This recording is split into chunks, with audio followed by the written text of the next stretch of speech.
Hey you guys, my name is Natalie Louise. Welcome back. This is part 3 of our 3-part series where we talk all about how to detach from your avoidant ex and learn to love being by yourself and be in your own energy, okay? So in today's episode, we are going to talk all about how to love being by yourself and really step into that focus on you era and turn that into a lifestyle. I am definitely a big advocate of solo traveling as the best method to become confident and really focus on yourself and learn who you are, learn all of your weaknesses and strengths alike. So let's jump right into today's episode. Okay, chapter 3 of this video is all about how to love being by yourself and love your own energy, okay? This is going to be a very new concept for those of you that have never really spent any time by yourself and have always just leaned on other people to make you feel comfortable, because that's probably what you did when you were younger. You'd always lean on either your caretaker, your friends, and if they weren't in your life or they weren't around you, you were always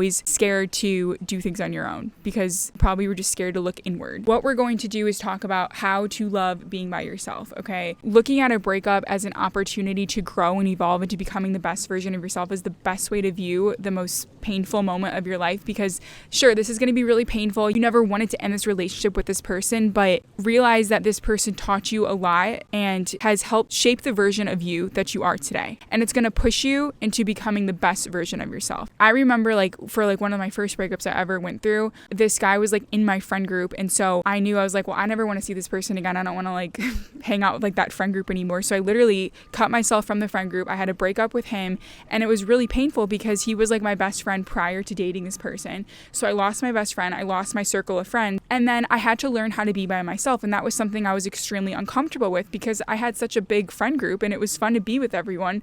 But I was like, this is too painful for me. And it didn't make sense. So when I cut myself out, all of a sudden I was like, this new relationship with myself was so intense. Basically, when you're by yourself all the time, you just learn what you want, what you don't like, and you just have to let your thoughts start flying through. And I know it's uncomfortable to sometimes listen to your mind, listen to the negative self-talk in your head, but it's you can also control that. I learned how to be by myself, and now because of that, I push myself even more, and I took on a couple of different solo traveling experiences, and that really did shape who I am today because it challenges you on all levels. This is how you can learn to love being by yourself, okay? You need to take that step where I mentioned before, focusing on you era, that whole era. You need to turn that era into a lifestyle, okay? So it's not just something you're working on while you're going through this breakup. This is your new lifestyle. This is, you are comfortable in your own skin. You are confident in who you are, and you can do things on your own. You don't need to be with other people all the time. Yes, you can lean on other people. Yes, you have a circle of 5 people you can trust and lean on whenever you need to,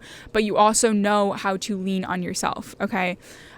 So what I would recommend you doing is, number one, just starting small. So go to a coffee shop, bring a book, a laptop, and just sit there on your own and just be comfortable in your own space. Let your mind go off, write down your thoughts if that makes you more comfortable, but just be comfortable being by yourself. You can even go to a restaurant if you want to, but I feel that's more intimidating for some people. Then what you can do is pick a weekend where you go on a day trip, okay? So when I lived in Chicago, I would challenge myself to just go to different neighborhoods around the city and just explore, go around, just eat different food and walk around and just get comfortable in my own energy, in my own space. Because there was one town I loved to go to where there was a really cool beach and a really good smoothie bowl shop, which oh my God, I went to that place almost every weekend during the summer because they had the best smoothie bowls. I took the train. It was an hour and a half train to get there, but it was so worth it. And then just enjoying the time on the beach, all those things were so much fun, but you never experience that if you don't push yourself out of your comfort zone. After that, you have to get more comfortable with yourself. So the next step would be to take solo trips where you're actually going to a completely new environment, whether that's a different state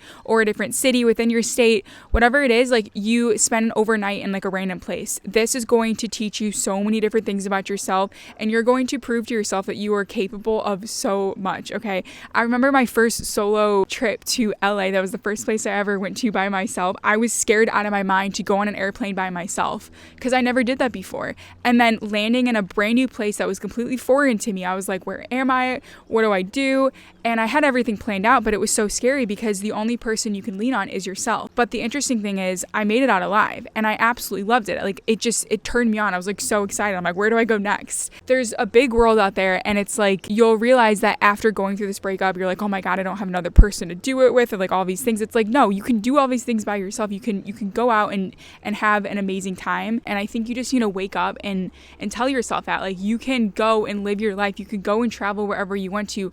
This person is not holding you back. You are holding yourself back. Okay. There's a block within your mind that's telling you can't do things, but you can. Okay. And then the next step after that is basically you're going to get so comfortable with being by yourself, with solo traveling. I'm honestly like a big advocate of going on a solo traveling trip journey, because you're going to learn so much about yourself, I'm telling you, and you're going to get addicted. Okay. And so if you are interested in solo traveling, whether you're in the US or in Europe, I make a ton of videos here on this channel about solo traveling, tips for how to pack, how to get ready, like on a mindset level, or like what to do in a ton of different locations. Okay. And destinations. So if you're interested in that, I will leave that playlist down below. I just think it's really important to get comfortable with yourself. And the best way to do that is to explore a completely new country, city, place. Okay. Here are some of the things you learn from solo traveling and just pushing yourself to the limit. Okay. First thing is independence and self-reliance. Navigating a completely new country that's foreign to you forces you to become independent and self-reliant. Okay. Like there's no one else you can rely on besides yourself. So you have to learn how to make decisions and solve problems and manage all of these like crazy challenges that will pop up, because they will when you travel.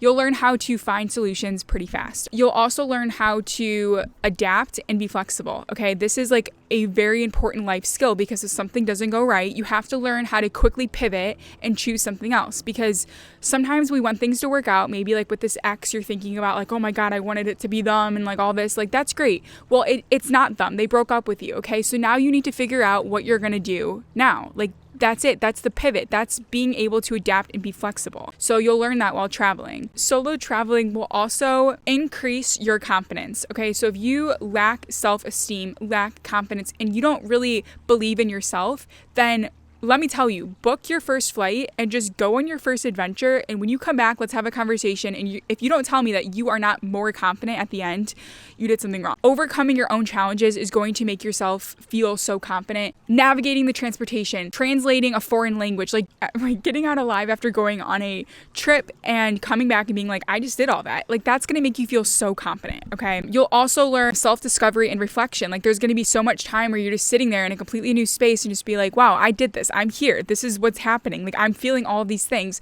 And when you start writing them down, there's going to be a lot of insights. Okay. You're going to realize what your own strengths are and where you can improve in your life. Okay. There's always room for personal growth. Also, you'll improve your social skills. Like you have to open up your mouth and ask people for help sometimes, and that's going to be okay. Also, you'll make new friends while you travel. Like there's all these things you learn when you solo travel, and it's going to teach you how to love being alone, but also love yourself that much more. And ultimately detach from this person that you cannot stop thinking about. Because if your relationship with yourself is strong, then everything else will just start to work out. You need that foundation. 100% you need that foundation. That's a wrap, you guys. That is the end of this video. Thank you guys so much for watching this 3-part series. If you missed part 1 or part 2, feel free to check that out in the description box down below. If you are interested in that 90-day program where you can go from anxiously attached to securely attached and say goodbye to situationships for good and embrace long-lasting romantic connections, feel free to apply in the description box down below. It's a 90-day program